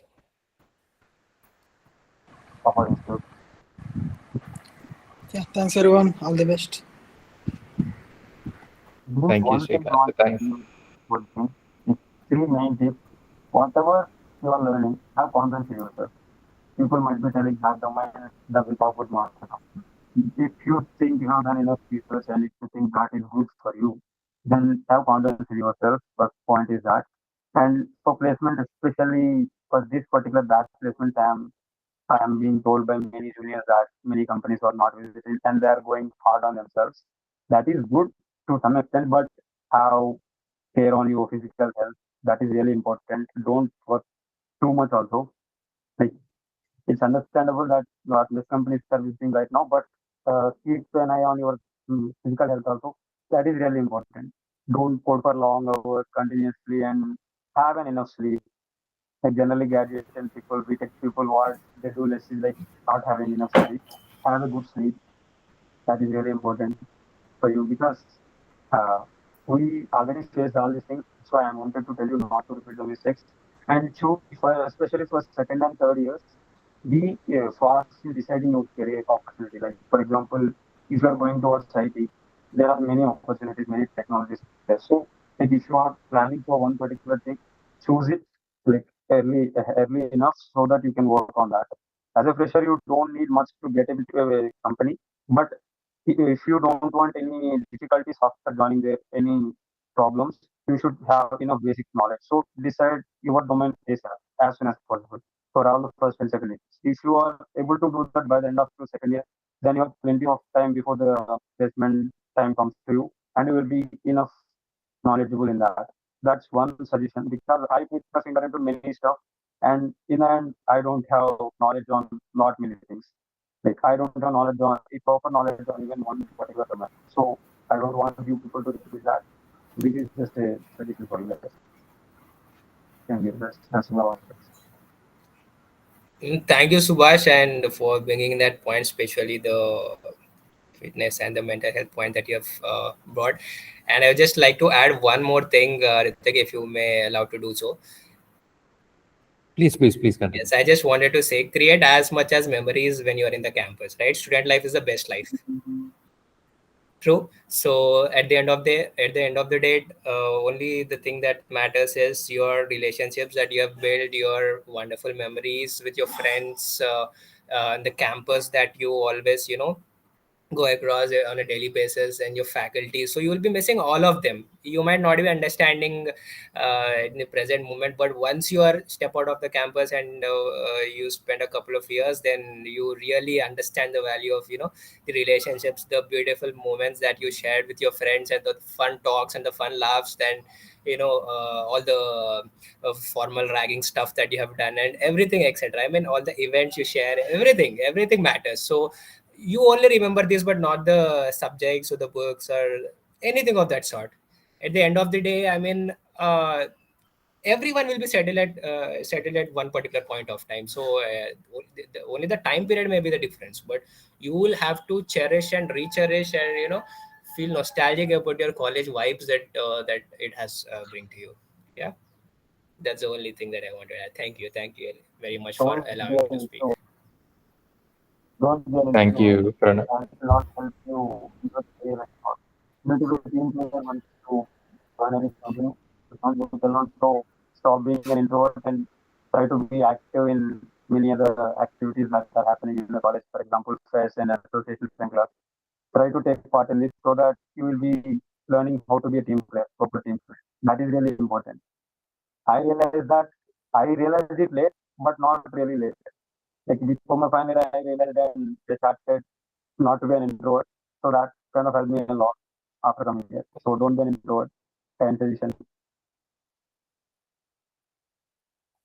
Thank you, Subhash, for these tips. With that, when you're talking about active students and, people who are always participating, we actually have a cameo appearance from Shankar. Hi, Shankar. Hi everyone. Hello. Hello. So he is actually one of the most active participants that I know here in campus. And right now, upon request, he actually has a meeting right now. So instead of going through all the arc of his transitions, which will take time, so we just get directly to the questions itself. So you got into Shankar is a mechanical 2022 graduate and is currently working at Sprinkler. And so the direct question to you, if I'm trying to look for a job, or if I'm trying to go for any, like if any student right now is trying to attain any job, so what kind of tips would you suggest them to look into, and what is an overall perspective of that? Like job, first, try to attend the campus placement only, and then according to your interest and all, you can, try for the jobs. And also there are a lot many off-campus opportunities, and like in the LinkedIn Unstopped Jobs. Basically, I found my job through Unstopped Jobs in the Sprinkler. It was off-campus only, and it was good only, well paying. And I also got to know it's my technical support engineer role, and this role I was not knowing about, but when I got into this, it was totally new for me, and then I gradually liked it. And so you can also explore more opportunities, and it's been like more than 1.5 years for me in Sprinkler now, and it is better now. Like I can do a lot of things. And also for my juniors, like you can build your CV resumes and to a like a peak moment. Like you can explore various opportunities in your domains. Like try to explore all those things, and then you can find your interest. It's like it's kind of hard to find, but yeah, gradually if you explore more, you'll get to know. And after that, you can strike one role and then attend the campus placements. In the campus placements also, there are Karthik Sharma is there, where they can guide you. Many faculties also there, and accordingly you can try to find your job. And even in off campus, there are many things. You can attend many interviews for many jobs and for many roles. Yeah. That's the thing. Yeah, thank you, Shankar, for that take. And with regarding to that itself, like, we want to proceed further and ask about, the way that we are trying to apply. This is a similar question that we asked for like all the panel members till now, and I want to ask you that as well. And the thing is, like, when you're trying to get a job, there are one is the company portal, career websites, or LinkedIn pages. Second is campus hiring, Mm-hmm. both of which we already are aware of the process of how those things go. Mm-hmm. So the third one is through referrals, right? Reference The are third very referrals you is, can yeah. it's like you can network many people as you earn, like as you know, you are my friend, right? So you can ask for me referral in the Sprinkler now. So I also have many networks, like I have friends in Google, Amazon, Flipkart and all. So I can, if you want that role in those company, I can refer from that also. And you can make friends, you can make friends of my friends. So that is like networking thing you can do. Networking is good option, and even in LinkedIn also you can approach directly to many HRs and faculties, or faculties not, and many friends of yours, right? In those companies, and they are like they will be convinced also, because they will also get a pay, right, when they refer you. So the referral thing can be good, but it's like just a way of approach you have to do, because they are also kind of busy and they need to take their time to refer you. So that's that. You can network that, and then you can get a easy referral through So that. given some students are trying to approach you right now for referrals, would you be able to give some for them right now? Yeah, sure. I'm ready. Like, there are 480 students. I am ready to give 480 students referral job. So it's okay. Yeah, you Will can give. Mm. does Sprinkler also have 480 jobs for all 480 students? It depends. I can apply, but it also depends on their hiring, right? So they will also hire as many as they can according to their interview and all. Yeah, Mhm. we can. So Mhm. we'll end on one simple question itself.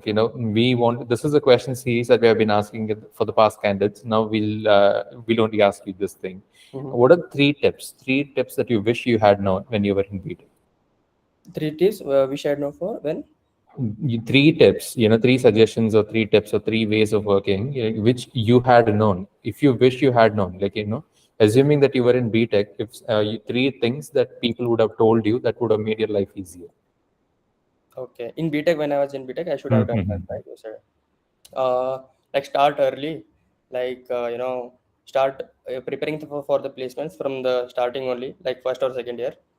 Like I was, totally doing my own work, like of BTech only, like mechanical thing only I was doing for up to 3 years. But then I got to know for the placements, and then I started late, which was kind of late only. Then I started at 3 2, so after third year, second semester, right? Then I started then, and it was kind of late by like I have to do DS and all, right? Like the coding stuffs. So you have to be ready about the DSA projects from the start only. You have to do start early, and then master those. If you will be mastering those up to that time, placements, you will be very well equipped with that, and you will be like ready to face any challenges later also. So that's the thing, and then networking also comes, and yeah, and also like third thing is active contribution or collaboration, and participating in everything in the college thing and all, that's also thing. I'm not just suggesting to just study and all, work and all. You have to be enjoying your life also, right? That is also priority, even in college days or work day, whatever it may be. You have to balance both the things, kind of work life balance, whether it may be in the corporate culture, whether it may be in the colleges. You have to be participate in everything, enjoy the things, memories, make memories, and cherish those things. Later on you will be very much happy with that. Yeah, that's how it is. Thank you, Shankar, for such a short cameo. Like, the information that you provide. See, this is the reason that Shankar is one of the best people to reach out to, Thank you. because he gives you precise points, concise points, and he also is a lot of fun to talk about, talk with. I had a fun, like, because basically I was too much introvert in my 11th, 12th, and in one first year also. But then I gradually got to meet up with many peoples, and then it was kind of fun, and mixed feelings, and what do you say, new memories, and new what do you say, moments they were able to create, when we talk to new people. Then I gradually I like to talk many people, and then I got a big network in the campus only. Basically, like 200, 300 people were my friends. We went to football, we went to play all the games. Even we didn't know, we were, you give a party and all. That time, that was nice moments we created. That is nice. So basically, like there is life. Like in the life, you have to explore many opportunities. To I will suggest you to meet many people, take their experiences, and like yeah, just go on with the life and then enjoy the life. Yeah, that's how I say. Nice. Thank you, Shankar, for your take. And it's been a very long session at this one, and it's And also, filled up yeah, with. yeah. Uh, Sorry for the late. I was stuck in the meeting. Client call was there. Yeah. yeah, that's exactly what I was about to say. Alumni who have been spending time, despite their busy schedules and still giving us tips. This is the best crowd that you can ever get from any college. Especially the participation. Like take it from Naveena, Ketan, Srikanth, Pranav, Subhash, and Shankar. Like and not just these sessions. Like even in the past, the alumni that who have shared information, multiple tips and tricks which probably nobody is going to teach us in life. These things are only coming through experience, and when they're sharing their experience, it's Correct. it's their heartfelt experience. Correct. And this is something which we are really glad to be on the receiving side. Yeah. And hopefully we can also create amazing career paths for us, You are. You will be. Yeah. and be the guiding force in the future. So for all the participants, thank you for joining us today, and even for the panel members, thank you for joining us today, and sharing your tips and tricks. Like Pranav reiterated over and over again, mental health is always important, and like Shankar also said this, Yeah. mental health is always important, followed by the many technical aspects which Ketan, Naveena, and Subhash also highlighted on. So, keeping both in balance is what we need, and that is the take from today's session. Yeah. Also, just And one more point, as you say, Pranav said, mental health, right? So, mental health can come with the physical health also. Like start hitting some gym and all, and start doing some exercise every day. Yeah, like in the corporate thing, the mental thing will be a thing, where it will be bursted and all, and the physical will also be affected. The body will not be that responded. So yeah, the physical and mental thing and the spirituality of that also should be taken care of. Yeah, that's how it is. So you can take care of all those things, and you work on that, work on the personality development, physical development, mental development, and everything. It will be good for you. Yeah, that's the thing. thank you, Shankar, for your take. This is really an interesting session. Every single moment of it filled with information and experiences, Sure. and it's really great to see experiences heard from everyone. And thank you, sir. Thank you, participants, for joining today's session, and the panel members for joining it. In the interest of time, we'll be cutting it out here now. You can always reach out to AlmaConnect NIT Andhra Pradesh LinkedIn page for any requests of connecting to alumni. And we would also request the alumni to maybe if you have any mutual friends to follow the same page, as most of the updates in the future would also be sent there. Sure. So thank you for Dr. Karthik Seshadri and Dr. Santosh sir and Dr. Prabhavati ma'am for making this session happen, and the NIT Andhra Pradesh for Institute for bringing us all together. Sure. Thank you, everyone.